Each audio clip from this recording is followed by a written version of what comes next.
Bismillahirrahmanirrahim. Assalamu alaikum, dear student. We are studying the chapter Bioenergetics of class 9th. Student, हम bioenergetics वाला chapter पढ़ रहे हैं। इसमें हमने पहले जो लेक्चर रिकॉर्ड किया था उसमें मैंने आपको बायोएनर्जेटिक का इंट्रोडक्शन बताया था कि बायोएनर्जेटिक क्या होता है और किस तरह एक लिविंग बॉडी के अंदर बायोएनर्जेटिक्स वाले प्रोसेस होते हैं। तो पहले हम पिछला लेक्चर रिकॉल कर लेते हैं इस ताकि ये जो आज का लेक्चर है इसके साथ उसकी लिंकेज बन सके। स्टूडेंट, लास्ट टाइम हमने बायोएनर्जेटिक्स को डिफ़ाइन किया था और बताया था कि बायोएनर्जेटिक्स क्या होता है। इससे पिछली जितनी भी क्लासेस हैं उसके अंदर हमने बहुत सारी एक्टिविटीज़ के बारे में पढ़ा है, like cell division, respiration and growth, इसके अलावा इरिटेबिलिटी। ये जितनी भी एक्टिविटीज़ हैं तो मैंने आपको बताया था कि ये सारी एक्टिविटीज़ आया खुद ब खुद होती हैं या इन्हें किसी चीज़ की रिक्वायरमेंट होती है। तो उसका आंसर मैंने आपको दिया था कि इस जितनी भी ये एक्टिविटीज़ हैं इनको चलाने के लिए या इनका जितने भी इनके प्रोसेस हो रहे हैं इनकी जो नीड होती है वो एनर्जी होती है। तो बायो एनर्जेटिक्स के अंदर हम एनर्जी के बारे में ही पढ़ते हैं कि एनर्जी पैदा कहाँ से होती है और एनर्जी आगे उसकी कंजप्शन जो है उसको हम स्टडी करते हैं कि किस तरह उसकी कंजम्पशन होती है, वो कैसे यूटिलाइज होती है। तो ये जितनी भी प्रोसेस मैंने आपको बताया, सेल डिवीजन, रिस्पायरेशन, ग्रोथ, ये सारी की सारी एक्टिविटीज़ एक लिविंग ऑर्गेनिज्म के अंदर होती हैं। तो इनको एनर्जी की ज़रूरत होती है। तो ये एनर्जी आती कहाँ है? Due to chemical reactions occur in body. मैंने आपको बताया था कि जितनी भी केमिकल रिएक्शंस होते हैं बॉडी में उसके रिजल्ट में आते हैं। सम रिएक्शंस रिक्वायर एनर्जी, कुछ रिएक्शंस ऐसे होते हैं जो एनर्जी रिक्वायर करते हैं, तो उनको हमने कहा था एंडोथर्मिक रिएक्शन, जिनको एनर्जी चाहिए होती है। एंडोथर्मिक रिएक्शन केमिस्ट्री के अंदर आपने पढ़ा होगा, endothermic reaction. Some reaction releases energy are called exothermic which releases energy. इस तरह के होते हैं दो तरह के, यानी कि एंडोथर्मिक और एक्सोथर्मिक रिएक्शन। इसके अलावा फिर हमने कहा था कि लिविंग बॉडी जो है उसके अंदर सफिस्टिकेटेड सिस्टम हैं कि उसमें वो एनर्जी को कैप्चर भी करता है, यूटिलाइज भी करता है, स्टोर भी करता है। ये सारे प्रोसेस एक सफिस्टिकेटेड सिस्टम से होके जा रहे हैं। तो इस चैप्टर के अंदर हमने फॉर्मेशन ऑफ एनर्जी और ट्रांसफॉर्मेशन ऑफ एनर्जी पढ़ना है कि एनर्जी कैसे बनती है और कैसे ट्रांसफॉर्म होती है एक फॉर्म से दूसरी फॉर्म। तो हमने बायोएनर्जेटिक्स को डिफ़ाइन किया था, हमने कहा था study of transformation of energy in organism is called bioenergetics, कि एक लिविंग ऑर्गेनिज्म के अंदर एनर्जी कैसे ट्रांसफॉर्म होती है उसकी स्टडी करना बायोएनर्जेटिक्स कहलाता है। All living organisms need energy to keep them alive and functioning. हमने कहा था कि जितने भी लिविंग ऑर्गेनिज्म हैं उनको ज़िंदा रहने के लिए और इसके अलावा जितने भी फंक्शन वो परफॉर्म करते हैं उनके लिए उनको एनर्जी चाहिए होती है। तो वो एनर्जी आती कहाँ से? हमने कहा था sun is the ultimate source of energy, कि सन जो है वो एक अल्टीमेट सोर्स ऑफ एनर्जी है। लेकिन अब क्या एनर्जी सन के पास मौजूद है, वो हमें एनर्जी देता है, तो क्या हम डायरेक्ट उसको यूटिलाइज़ कर सकते हैं? तो इसका आंसर ये है कि कभी भी हम डायरेक्ट सनलाइट को यूज़ नहीं कर सकते, बल्कि वो ऑर्गेनिज्म जो ऑटोट्रॉफ्स कहलाते हैं सिर्फ वो सनलाइट को यूज़ कर सकते हैं और उससे खुराक बनाते हैं। फिर वो खुराक हम आगे यूटिलाइज़ करते हैं, उसी को हम खाते हैं और उससे एनर्जी लेते हैं। इस तरह एनर्जी जो सनलाइट के पास जो एनर्जी थी वो उसको हम लाइट एनर्जी कहते हैं। फिर लाइट एनर्जी ऑटोट्रॉफ्स के ज़रिए केमिकल एनर्जी में कन्वर्ट हुई by the process of photosynthesis, और फिर वो केमिकल एनर्जी में कन्वर्ट होकर हमें मिल जाती है फूड की फॉर्म में, और उस फूड से हम उसको ब्रेक डाउन करके by the process of respiration तो एनर्जी लेते हैं। बायोएनर्जेटिक्स में हमने कहा दो प्रोसेस मेन होते हैं, फोटोसिंथेसिस और रिस्पायरेशन। कि फोटोसिंथेसिस में फूड मेकिंग वाला प्रोसेस होता है और रिस्पायरेशन जो है ये एनर्जी मेकिंग प्रोसेस है, यानी कि उसी फूड से जो फूड बनी है उससे एनर्जी बनाना। अच्छा, उसके बाद फिर हमने ऑक्सीडेशन रिडक्शन की इंपॉर्टेंस पढ़ी थी। ऑक्सीडेशन को हमने डिफ़ाइन किया था कि लॉस ऑफ हाइड्रोजन और loss of electron is called oxidation. उसके अलावा रिडक्शन की बात की थी कि गेन ऑफ हाइड्रोजन और इलेक्ट्रॉन गेन ऑफ इलेक्ट्रॉन। फिर उसके अलावा हमने फोटोसिंथेसिस और रिस्पायरेशन के अंदर ये बताया था कि ये दोनों प्रोसेस ऑक्सीडेशन और रिडक्शन दोनों की एक चेन एक सीरीज़ होती है, यानी कि फोटोसिंथेसिस में भी और साथ साथ जो हमारे पास रिस्पायरेशन है, इन दोनों प्रोसेस के अंदर जो है वो एक इनकी चेन होती है ऑक्सीडेशन रिडक्शन। पहले ऑक्सीडेशन फिर रिडक्शन फिर ऑक्सीडेशन फिर रिडक्शन, यानी कि इनका सिलसिला जो है वो जारी रहता है। तो उसके बाद ये यहाँ आपको मैं बताता हूँ सीरीज़ जिस तरह देखें, यहाँ पे कार्बन डाइऑक्साइड ये जो वाटर मिलकर फोटोसिंथेसिस में ग्लूकोज बनाते हैं और ऑक्सीजन बनाते हैं। ये ऑक्सीजन हम जितने भी लिविंग ऑर्गेनिज्म है वो यूटिलाइज़ करते हैं एरोबिक रिस्पायरेशन के लिए, और ग्लूकोज जो है वो डिफरेंट एनिमल्स वगैरह जो है वो यूज़ करते हैं इसको अपने फूड पर्पज़ के लिए, और रिस्पायरेशन के ज़रिए फिर यहाँ से एनर्जी, अब इसमें भी ऑक्सीडेशन रिडक्शन होती है और इसमें भी ऑक्सीडेशन रिडक्शन होती है। इसके बाद फिर हमने एटीपी के बारे में डिस्कस किया था कि उसको हम energy currency of the cell क्यों कहते हैं। तो आज जो हमारा टॉपिक है एटीपी के ही हवाले से कि स्ट्रक्चर ऑफ एटीपी जो है वो क्या है और किस तरह एक एटीपी एनर्जी देती है। So, student, come towards the today lecture, which is about the structure of ATP. ATP stand for adenosine triphosphate. ATP, adenosine triphosphate. अब ATP जो है वो स्टैंड करता है एडिनोसिन ट्राइफॉस्फेट में। तो आज का जो हमारा लेक्चर है इसमें हम उसकी स्ट्रक्चर और फिर ये देखेंगे कि एक एटीपी जो है वो कितनी एनर्जी देता है और किस तरह वो एनर्जी देता है। अब ये जो एडिनोसिन ट्राइफॉस्फेट एटीपी जो है इट कंसिस्ट ऑफ 3 कंपोनेंट्स। ये 3 कंपोनेंट्स के ऊपर कंसिस्ट होता है, क्योंकि हम उसकी स्ट्रक्चर पढ़ रहे हैं तो उसमें देखेंगे क्या क्या चीज़ें हैं। तो इसके अंदर 3 कंपोनेंट्स होते हैं। पहला जो है एक नाइट्रोजनस बेस होती है जिसको हम एडिनिन कहते हैं। One nitrogenous base which is called adenine, ये एक पार्ट होता है उसका।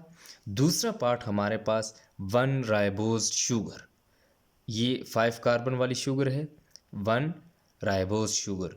और ये जो एडिनिन है ये डबल रिंग्ड है, डबल रिंग नाइट्रोजन बेस है हमारे पास। जब इसकी स्ट्रक्चर ये नीचे बनी हुई है, ये देखें कह रहे एडिनिन, एडिनिन ये हमारे पास नाइट्रोजनस बेस है, ये इसमें डबल रिंग है, देखें एक इधर है और एक इस साइड पे है, इसको हम कहते हैं नाइट्रोजनस बेस। अब ये जो नाइट्रोजनस बेस है ये राइबोज शुगर के साथ अटैच होती है। एक बात याद रखें, ये जो राइबोज शुगर है इसमें 5 कार्बन होते हैं, देखें 1 2 3 4 5। अब ये जो पहला कार्बन होता है नाइट्रोजनस बेस हमेशा कार्बन नंबर 1 के ऊपर अटैच होती है।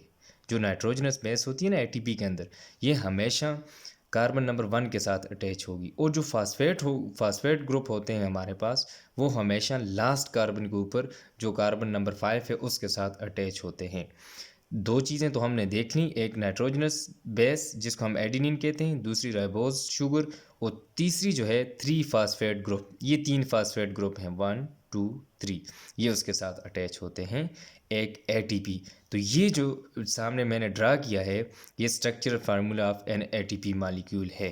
फिर मैं रिपीट कर लेता हूँ, एटीपी का जो फार्मूला है हमारे पास ये है, स्ट्रक्चर फार्मूला ये है, देखें यहाँ पे नाइट्रोजनस बेस जिसको एडिनिन कहते हैं ये राइबोज शुगर है, और साथ इस साइड पे लेफ़्ट साइड के ऊपर जो है फास्फेट ग्रुप अटैच हैं।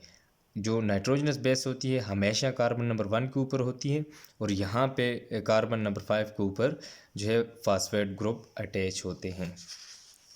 Covalent bond between phosphate groups, ये जो फास्फेट ग्रुप हैं ये देखें, ये एक, ये दूसरा तीसरा, इनके दरमियान एक कोवलेंट बॉन्ड होता है। अब ये जो कोवलेंट बॉन्ड है ये हाई एनर्जी बॉन्ड होता है, ये वाला इसको हम कहते हैं कोवलेंट बॉन्ड, और ये हाई एनर्जी बॉन्ड होता है, इसमें बहुत ज़्यादा एनर्जी होती है, हाई एनर्जी बॉन्ड इसको कहा जाता है। अच्छा, अब एनर्जी मिलती कैसे है एक सेल को, कहते हैं कि ज़ाहिर है एटीपी तो हमने पढ़ लिया है, उसका स्ट्रक्चर फार्मूला भी पढ़ लिया, तो अब हम कहते हैं कि ये energy currency of the cell है, तो अब ये कि अब एक सेल को एनर्जी की ज़रूरत है, तो तब एटीपी उसको एनर्जी कैसे प्रोवाइड करेगी, तो उसको देखते हैं। कहते हैं when cell needs energy, one bond breaks between phosphate group and gives 7.3 kilo calories which is equal to 7,300 calories. कहता है कि जब सेल को ज़रूरत होती है एनर्जी की, तो उस वक्त जो 3 फॉस्फेट ग्रुप होते हैं, इसमें से ये लास्ट वाला जो फॉस्फेट ग्रुप होता है, ये यहाँ से ब्रेक, ये वाला बांड जो होता है कोवलेंट बांड, यहाँ से ब्रेक हो जाता है, और ये जो फास्फेट ग्रुप है ये इनऑर्गेनिक फास्फेट की फॉर्म में यहाँ से डिटैच हो जाता है या सेपरेट हो जाता है इस एटीपी से। अब देखें, जब किसी सेल को एनर्जी की ज़रूरत है, तो ये वाला जो कोवलेंट बांड है, क्योंकि हमने कहा पहले अभी डिस्कस किया कि हाई एनर्जी बांड होते हैं ये, और जब किसी सेल को एनर्जी की ज़रूरत होती है, तो तब ये एक फास्फेट ग्रुप जो है यहाँ से, इनऑर्गेनिक फास्फेट जो है यहाँ से डिटैच हो जाता है, और ये बांड, जब कोई बांड बनता है तो तब एनर्जी की ज़रूरत होती है, तब उसको उसकी फार्मेशन जब हो रही थी तब एनर्जी रिक्वायर्ड होती है। लेकिन हमेशा याद रखें, जब भी कोई बांड टूटता है तो उस वक्त एनर्जी रिलीज़ होती है। जब ये बांड, कोवलेंट बांड टूटेगा, तो यहाँ से एनर्जी रिलीज़ होगी, और वो एनर्जी होगी 7.3 किलो कैलोरीज। अब ये एनर्जी सेल अपने डिफरेंट पर्पसेस के लिए यूज़ करेगा, और 7.3 किलो कैलोरीज इक्वल होती है 7,300 कैलोरीज के। यानी कि जब सेल को ज़रूरत होगी सेल की एनर्जी की, तो उस वक्त एक फास्फेट ग्रुप जो है वहाँ से डिटैच हो जाएगा, इनऑर्गेनिक फास्फेट की फॉर्म में वहाँ से डिटैच हो जाएगा। अब इसी तरह अगर और उसको चाहिए, सेल को और एनर्जी चाहिए, तो तब ये दूसरा बांड यहाँ से डिटैच। अब ये जो बांड, पहला बांड यहाँ से टूटा है, एक इनऑर्गेनिक फास्फेट डिटैच हुआ है, तो ये पीछे जो स्ट्रक्चर रहेगी, ये इसको हम कहते हैं एडीपी। अब देखें, यहाँ पे एटीपी थी, यहाँ से एक इनऑर्गेनिक फास्फेट बाहर निकला, तो पीछे जो स्ट्रक्चर रहेगी उसको हम कहते हैं एडीपी, एडिनोसिन डाइफास्फेट। अब देखें, डाइफास्फेट, ट्राइफास्फेट हमने कहा था क्योंकि 3 फास्फेट थे, अब इसको कहेंगे एडिनोसिन डाइफास्फेट, क्योंकि ये वाला जो हमारे पास फास्फेट था ये यहाँ से डिटैच हो गया, अब 2 फास्फेट हमारे पास रह गए, तो इसको हम कहेंगे एडिनोसिन डाइफास्फेट, यानी कि एटीपी अब इसको नहीं कह सकते, इसको हम एडीपी कहेंगे। तो अब जब इसको फर्दर जो है वो एनर्जी रिक्वायर्ड होगी, तो उस वक्त ये क्या करेगा, इस एडीपी से एक और इनऑर्गेनिक फास्फेट रिलीज़ होगा, उतनी ही एनर्जी देगा जितनी पहले वो वहाँ से सेपरेट डिटैच हुआ था, इतनी ही एनर्जी 7.3 किलो कैलोरीज यहाँ से भी देगा और डिटैच हो जाएगा, किलो कैलोरीज एनर्जी देगा। और अब पीछे जो रह गया एडिनोसिन मोनोफॉस्फेट। अब ये क्या मतलब इसका अब ये जो एडिनोसिन मोनोफॉस्फेट है, इसका मतलब ये जो फास्फेट था, अब पहले एक डिटैच हुआ, अब दूसरा भी हो, अब सिर्फ ये स्ट्रक्चर रहेगी हमारे पास इस फास्फेट से पीछे पीछे, बाकी 2 फास्फेट यहाँ से डिटैच हो गए, तो ये जो पीछे रहने वाली स्ट्रक्चर है इसको हम कहते हैं एडिनोसिन मोनोफॉस्फेट, यानी कि इसके अंदर एक फास्फेट ग्रुप जो है वो बाकी रह गया है। अब देखें, एटीपी 3 फास्फेट ग्रुप होते हैं, एडीपी के अंदर 2 फास्फेट ग्रुप होते हैं, एएमपी के अंदर 1 एडिनो, इसको हम कहते हैं 1 फास्फेट ग्रुप होता है, यानी। अच्छा, यहाँ पे नीचे भी मैंने ये ड्रा किया हुआ, ये देखें आप, कहता है कि जब एटीपी, ये जो हमारे पास एक स्ट्रक्चर है एटीपी की, देखें यहाँ पे ये वाला जो फास्फेट ग्रुप है यहाँ से डिटैच होगा, तो 7.3 किलो कैलोरी एनर्जी देगा। तो इधर देखें, यहाँ पे अब ये जो स्ट्रक्चर रहेगी, ये 2 इसमें फास्फेट ग्रुप हैं और साथ वही राइबोज शुगर और ये एडिनिन बेस जो है, तो इसको हम कहते हैं एडीपी। अब एडीपी प्लस यहाँ से ये इनऑर्गेनिक फास्फेट और साथ जो है एनर्जी रिलीज़ होती है, क्योंकि फास्फेट बॉन्ड जब भी टूटता है तो उसमें एनर्जी मिलती है, तो रिस्पायरेशन होती ही एनर्जी के लिए है, तो यहाँ पे सेल को एनर्जी मिल जाती है। Cell also store energy by combining 1 inorganic phosphate with ADP. कहता है, देखें, एक सेल जब वो एनर्जी कंज्यूम कर रहा है तो उस दौरान वो एनर्जी स्टोर भी कर रहा होता है। जिस तरह फॉर एग्जांपल आप देखें, आपने बैंक के अंदर कोई अकाउंट खुलवाया हुआ है, तो उसके अंदर आप एक दफ़ा पैसे रख लेते हैं, तो फिर आप निकालते रहेंगे, तो अगर उसमें दोबारा साथ साथ आप स्टोर नहीं करेंगे तो आपके जो बैंक अकाउंट में जो आपकी मनी पैसे जो होंगे वो ख़त्म हो जाएंगी, क्योंकि आप स्टोर नहीं कर रहे। जितने आप निकाल रहे हैं कुछ टाइम के बाद, ताकि आपको जब ज़रूरत हो तो तब आप निकालें। लेकिन आप जब आपको ज़रूरत है, आप निकाल भी रहे हैं और डाल नहीं रहे, तो फिर इस तरह आपका अकाउंट जो है उसके अंदर यानी कि जो मनी होगी उसका, आपका अकाउंट बैलेंस जो होगा वो ज़ीरो हो जाएगा।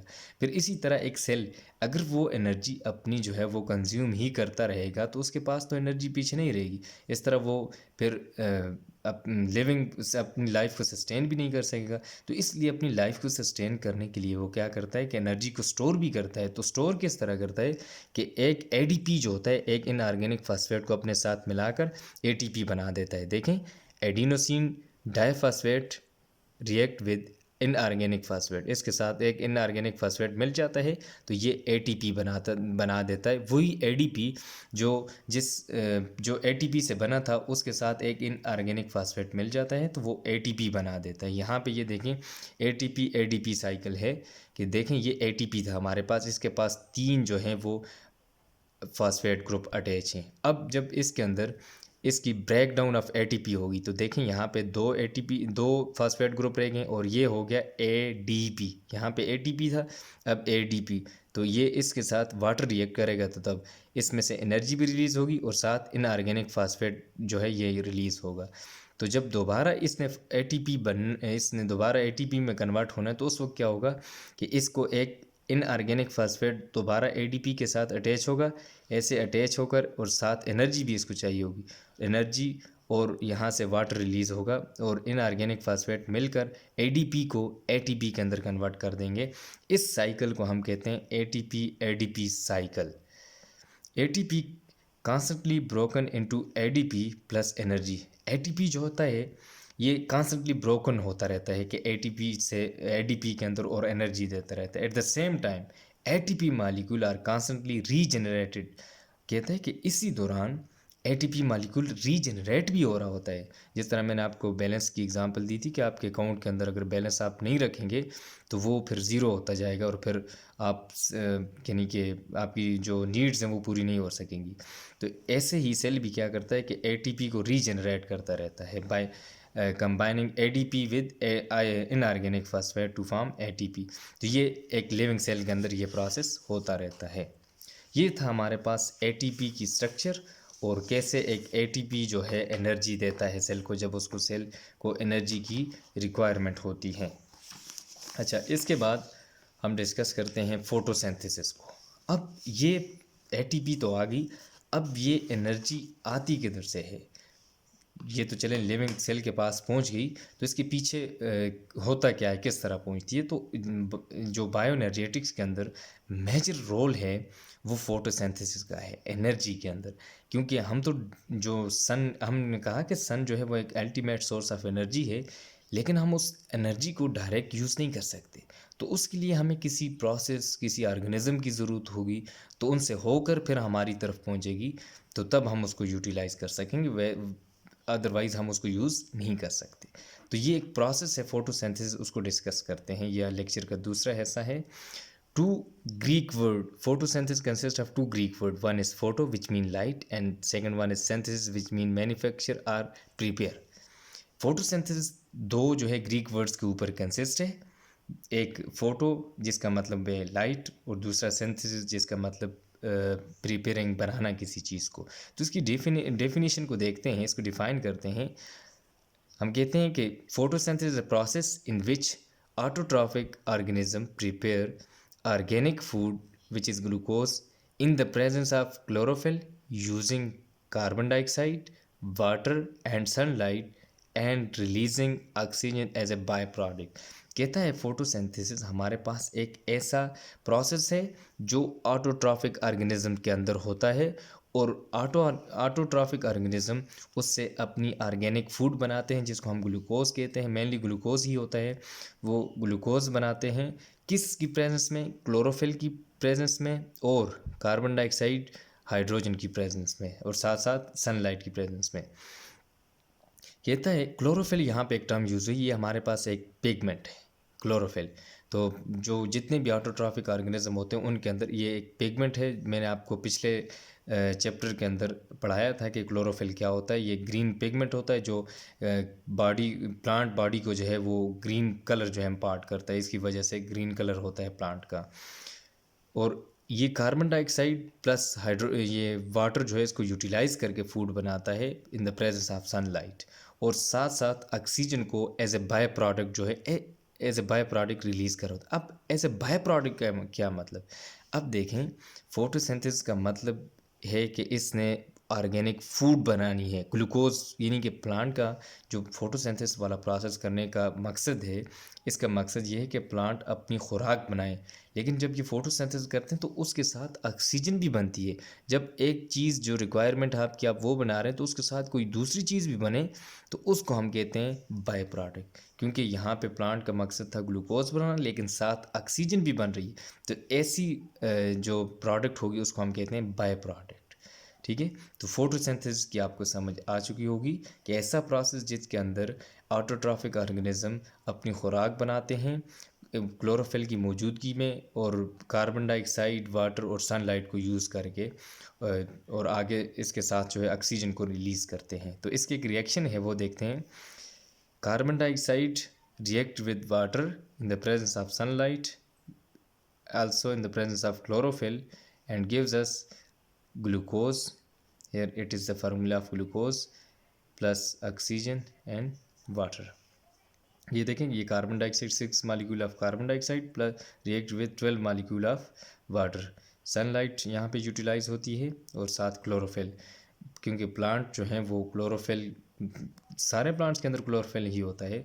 अगर क्लोरोफिल ना हो तो प्लांट जो है फोटोसिंथेसिस का प्रोसेस नहीं कर सकते। तो आगे ये ग्लूकोज बना देते हैं। ये ग्लूकोज का फार्मूला है C6H12O6, और ये ऑक्सीजन और साथ जो है वाटर। ये उसका फोटोसिंथेसिस का ओवरऑल रिएक्शन है। फिर आगे इसको हम डिटेल में स्टडी करेंगे नेक्स्ट लेक्चर के अंदर। यहाँ पे ऑटोट्रॉफ वाला जो वर्ड मैंने यूज़ किया उसका मतलब होता है which can prepare their own food. ऐसे ऑर्गेनिज्म जो अपनी खुराक खुद बना सकते हैं। For example plants, algae, bacteria. यानी कि अब देखें, प्लांट्स जो हैं, एल्गी जो हैं, बैक्टीरिया, ये सारे ऑटोट्रॉफ्स हैं, ये अपनी खुराक खुद बना सकते हैं। लेकिन हम जो हैं, जिस तरह ह्यूमन बींग्स जो हैं, ये हेट्रोट्रॉफ्स हैं, ये अपनी खुराक खुद नहीं बना सकते। इनको हम हेट्रोट्रॉफ्स कहते हैं। Photosynthesis act as a energy capturing and storing process. जो फोटोसिंथेसिस है ये एनर्जी कैप्चरिंग और स्टोरिंग प्रोसेस के तौर पे एक्ट करता है। ये एनर्जी को कैप्चर भी करता है और स्टोर भी करता है। अब कैप्चर जब करता है तो देखें, सनलाइट को केमिकल एनर्जी में कन्वर्ट करता है, उसको कैप्चर करता है, फिर स्टोर करता है as in the form of food, क्योंकि फूड की फॉर्म में वहाँ उसके पास स्टोर होती है। वही फूड फिर जब ब्रेक होती है तो एनर्जी रिलीज़ करती है। तो यहाँ पे दूसरी वर्ड ये अभी मैंने आपको बताया कि heterotrophic organism which can't prepare their own food. Example animals, जितने भी एनिमल्स होते हैं वो हमारे पास हेट्रोट्रॉफिक होते हैं, वो अपनी खुराक खुद नहीं बना सकते। अच्छा, एक बात ये कि हम तो बाज़ बच्चे कहते होते हैं कि हेट्रोट्रॉफ, यानी कि हम जो है अपनी खुराक, हम तो अपना खाना खुद बनाते हैं, तो हम तो ऑटोट्रॉफ हुए। लेकिन खाना बनाने में और खुराक को बनाने में फ़र्क है। हम जो हैं, जो खाना बना रहे होते हैं, ये हम खुराक की फॉर्म को आप इस खुराक को इस काबिल बनाते हैं ताकि हम उसको खा सकें। वरना देखें, अगर आप उसको पकाएंगे नहीं तो आप उसको खा नहीं सकेंगे। तो ये इसमें कंफ्यूज नहीं होना कि एनिमल्स जो हैं वो अपनी खुराक जैसे हम खाना बनाते हैं तो हम भी बनाते हैं ना, लेकिन ये चीज़ नहीं है। इसका ये मतलब नहीं कि हम जो खाना बनाते हैं तो वो ऑटोट्रॉफ कहलाएंगे। वो ये होता है कि हम उस फूड को इस काबिल बना रहे होते हैं कि वो खाने के काबिल हो सके। ठीक है। अच्छा, जितने भी हेट्रोट्रॉफ्स होते हैं they depends on plants for their food. वो फोटोसिंथेसिस उसके प्लांट्स के ऊपर डिपेंड करते हैं अपनी फूड के लिए। Photosynthesis releases oxygen which is use for aerobic respiration. Photosynthesis oxygen भी रिलीज़ करता है। एक तो हमने कहा ग्लूकोज को फिर हम रिस्पायरेशन के पर्पज़ के लिए यूज़, उससे रिस्पायरेशन के प्रोसेस से उससे हम एनर्जी लेते हैं, और साथ जो बाय प्रोडक्ट ऑक्सीजन बनी है, इसको जितने भी लिविंग ऑर्गेनिज्म है एज एरोबिक रिस्पायरेशन के पर्पस के लिए यूज़ करते हैं, क्योंकि इनहेल करते हैं और वही ऑक्सीजन जब आपके each and every cell of the body की तरफ पहुंचती है, क्योंकि हर एक सेल ने रिस्पायरेशन का प्रोसेस करना होता है, और वहाँ जाकर ये ऑक्सीजन जो है वो फूड के साथ रिएक्ट करती है और उसको पीसेस में कन्वर्ट करके उससे एनर्जी रिलीज़ करवाती है। तो ऐसी रिस्पायरेशन जिसमें ऑक्सीजन ज़रूरत हो तो उसको हम एरोबिक रिस्पायरेशन कहते हैं। इसके बाद है role of chlorophyll and sunlight, कि फोटोसिंथेसिस के अंदर क्लोरोफिल और सनलाइट का क्या रोल है। Chlorophyll is the complex organic compound. ये क्लोरोफिल हमारे पास एक मैंने पहले भी आपको बताया था, पिगमेंट होता है जो कलर इम्पार्ट करता है। तो ये बेसिकली हमारे पास एक कम्प्लेक्स ऑर्गेनिक कंपाउंड है chlorophyll, which absorb sunlight mainly blue and red. ये ब्लू और रेड लाइट को एब्जॉर्ब करते हैं। क्लोरोफिल जो पिगमेंट होता है ये उसको एब्जॉर्ब करते हैं। Convert it into chemical energy. ये जो लाइट उसको एब्जॉर्ब करते हैं और उसको दोबारा फिर कन्वर्ट कर देते हैं केमिकल एनर्जी के अंदर, और वो केमिकल एनर्जी यूटिलाइज होती है फिर for the formation of carbohydrate which is glucose. यानी कि वही केमिकल एनर्जी जो यूटिलाइज हुई है उन्होंने कन्वर्ट की है, यानी कि सनलाइट को केमिकल एनर्जी के अंदर, और फिर केमिकल एनर्जी जो है वो for the formation of carbohydrate, यानी कि इसी से कार्बोहाइड्रेट्स बनते हैं जिसको हम ग्लूकोज कहते हैं। Green light reflect by the chlorophyll, due to which the chlorophyll appear green, and due to the chlorophyll plant look like green। कहते हैं कि प्लांट्स ये उनके अंदर जो क्लोरोफिल पाया जाता है ये ग्रीन लाइट को रिफ्लेक्ट करते हैं, और रिफ्लेक्ट करते हैं तो इस वजह से हमें ग्रीन जो है ये दिखाई देते हैं, और प्लांट्स भी मोस्टली हमारे पास ग्रीन ही होते हैं, और उनकी वजह यही क्लोरोफिल होती है कि इसकी वजह से हमें वो ग्रीन नज़र आते हैं। Light absorb by chlorophyll, electrons are excited. कहते हैं जब लाइट एब्जॉर्ब होती है क्लोरोफिल से, क्लोरोफिल जब सनलाइट को एब्जॉर्ब करता है तो उस वक्त उसके अंदर जो इलेक्ट्रॉन होते हैं क्लोरोफिल के अंदर वो एक्साइटेड हो जाते हैं। आपने केमिस्ट्री के अंदर पढ़ा होगा एक्साइटेड और डी एक्साइटेड। एक्साइटेड का मतलब होता है कि अपने लोअर शेल जो होता है उसका उससे ऊपर वाले हायर शेल के ऊपर चले जाना, यानी कि लो एनर्जी स्टेट से, फॉर एग्जांपल ये हमारे पास एक एटम है तो इसके अंदर ये यहाँ पे अगर इलेक्ट्रॉन था तो ये जब ऊपर वाले शेल के अंदर चला जाएगा तो इसको हम कहते हैं ये एक्साइटेड स्टेट के ऊपर चला गया, यहाँ से ऊपर चला गया इस शेल के अंदर, यानी कि अपनी पोजीशन छोड़ के उससे ऊपर वाली पोजीशन पे चला गया तो उसको हम कहते हैं एक्साइटेड स्टेट। तो ये जो इलेक्ट्रॉन जब क्लोरोफिल लाइट को एब्जॉर्ब करते हैं तो उस वक्त ये इलेक्ट्रॉन एक्साइटेड हो जाते हैं, यानी कि अपर जो इसकी हाई एनर्जी लेवल होता है उसके ऊपर चले जाते हैं। Energy of excited electron use for ATP formation. जब ये एक्साइटेड स्टेट के ऊपर चले गए, जब दोबारा डी एक्साइटेड स्टेट में यानी कि डी एक्साइटेड होंगे तो उस वक्त ये एनर्जी रिलीज़ करेंगे। तो ये जो एनर्जी रिलीज़ होगी ये for the formation of ATP use होगी, इससे एटीपी बनेगी। In plants and algae chlorophyll is present in chloroplast. ये इन है, कहता है कि प्लांट्स एल्गी के अंदर जो क्लोरोफिल होता है वो क्लोरोप्लास्ट के अंदर मौजूद होता है। पिछले चैप्टर के अंदर जब मैंने आपको ऑर्गेनेलीज पढ़ाई थी प्लांट्स की, तो उसमें मैंने आपको बताया था प्लास्टिड और 3 तरह के प्लास्टिड हमने डिस्कस की। उनमें से एक क्लोरोप्लास्ट था जिसके अंदर क्लोरोफिल मौजूद होता है। प्लांट्स और एल्गी के अंदर जो क्लोरोफिल मौजूद होता है वो क्लोरोप्लास्ट के अंदर मौजूद होता है। लेकिन कुछ ऑर्गेनिज्म हमारे पास ऐसे हैं जो प्रोकैरियोट्स हैं, तो फिर उनके अंदर तो ये ऑर्गेनेलीज होती नहीं है, तो फिर ये कहाँ पे मौजूद होगी। In prokaryotes it is present in cell membrane. तो जो प्रोकैरियोटिक्स होते हैं जब उनको हम डिफ़ाइन करते हैं हम कहते हैं कि ऐसे ऑर्गेनिज्म जिनकी जो है वो तो ना तो न्यूक्लियर एनवेलप होती है यानी कि न्यूक्लियर मेम्ब्रेन, और ना ही सेल बाउंडेड जो मेम्ब्रेन बाउंडेड ऑर्गेनेलीज होती हैं वो होती हैं।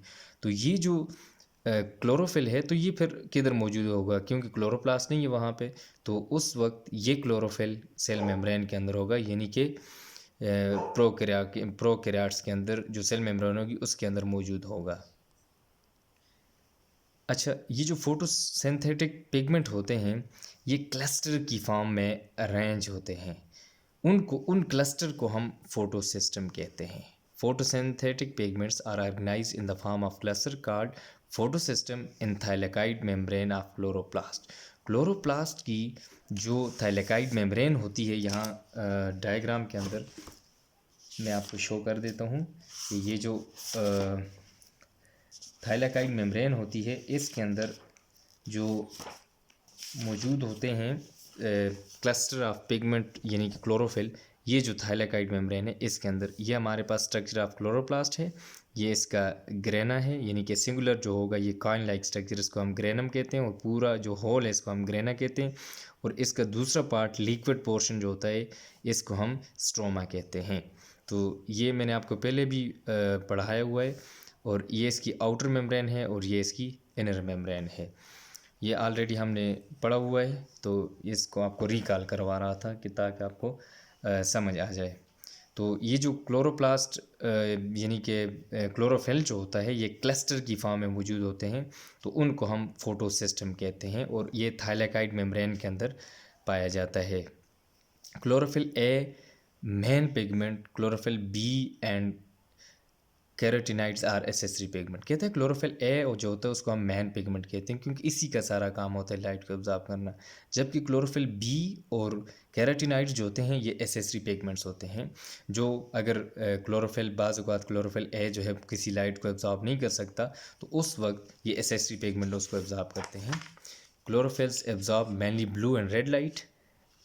Some wave are not absorbed by chlorophyll A and are very effectively absorbed by accessory pigments। यानी कि क्लोरोफिल ए से कुछ लाइट्स जो हैं वो एब्जॉर्ब नहीं होती, तो उस वक्त वो वाली लाइट, वो वाली वेव जो एब्जॉर्ब क्लोरोफिल ए से नहीं होती, तो उस वक्त जो एसेसरी पिगमेंट्स होते हैं वो उनको एब्जॉर्ब कर रहे होते हैं।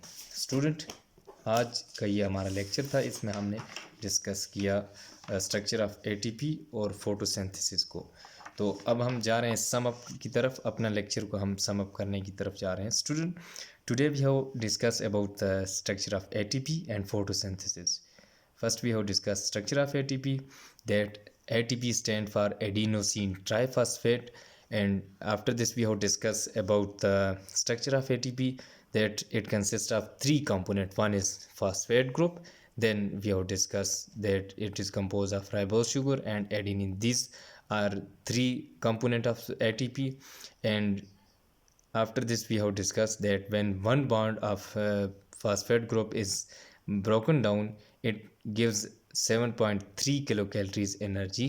Here you can see that ATP, here one inorganic phosphate group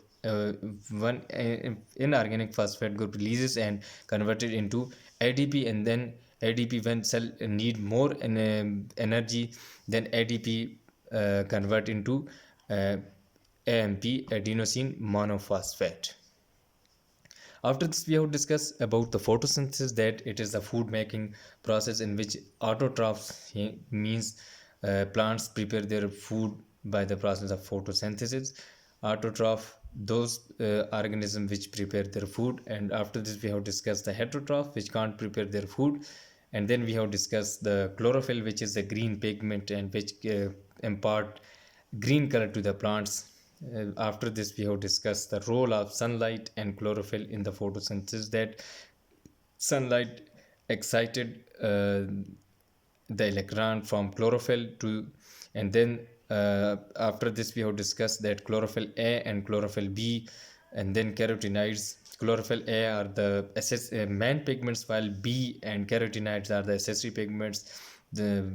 Whenever light are not absorbed by chlorophyll A, then these waves of lights are effectively absorbed by chlorophyll B and carotenoids, which are called accessory pigments. And chlorophyll A mostly absorb red and blue light. Student, this was all about the today lecture. If you have any query, you may ask. आपकी जो home assignment है student, आपने इसी के जो main points हैं lecture के वो लिखने हैं, और जो आपका टेस्ट है वो पिछले चैप्टर के जितने भी मैंने आपको शॉर्ट क्वेश्चंस करवाए थे उनका आपका रिटन टेस्ट होगा। अल्लाह हाफिज़, बहुत शुक्रिया।